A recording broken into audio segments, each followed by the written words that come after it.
Ravens flock. The flock rundown is the place to be. My man Ryan has been a lifelong Ravens fan since he was born. So I'm telling you now, it's about to go down. The podcast, the flock rundown. Ravens, baby.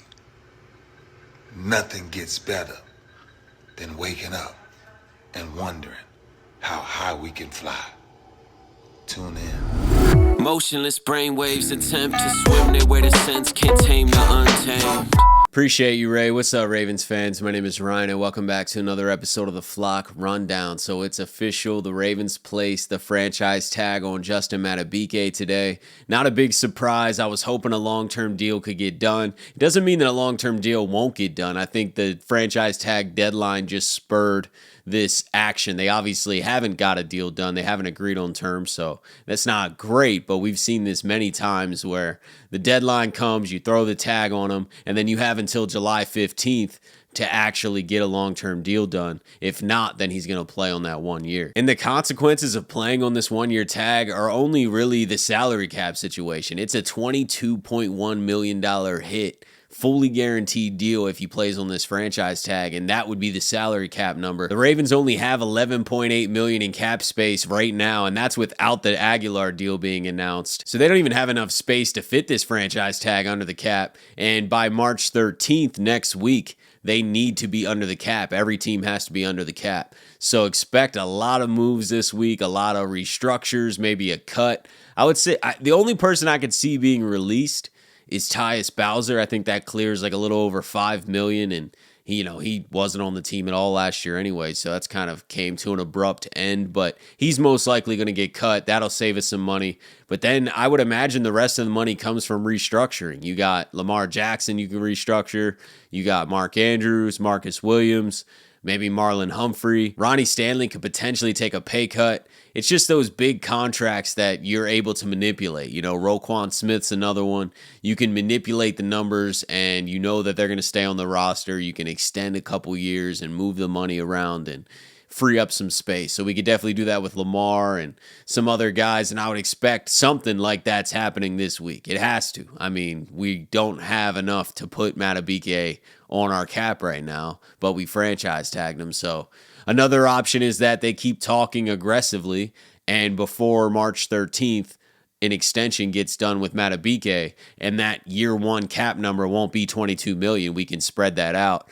and it'll most likely be like 10 or something low, so that we have a lot more room to play with, and we can somewhat be aggressive in free agency. We're definitely not going to go headhunting for the top guys, but you might be able to grab a Derrick Henry or a couple value guys that you see laying around just because you have some extra funds. Right now, if we have Justin Madubuike under this franchise tag, we really can't move forward with being aggressive in free agency because we potentially might not have really any breathing room in cap. Most likely a deal gets done. The last 9 franchise tags that Ravens placed, 7 deals got done and they didn't play on the tag. So high odds that we get a deal done with Justin Madubuike long term, and he won't have to play on this number. So that would be best case scenario. I think both sides are playing a little hardball right now, as they should, really. It's a brutal business, We probably offered Justin Madubuike a really good, fair contract, and he's willing to wait, see what these other guys are getting, let the market kind of dictate itself, and I think that's what's going to happen. I'd be surprised if a deal gets done before free agency, just because it should have been done then.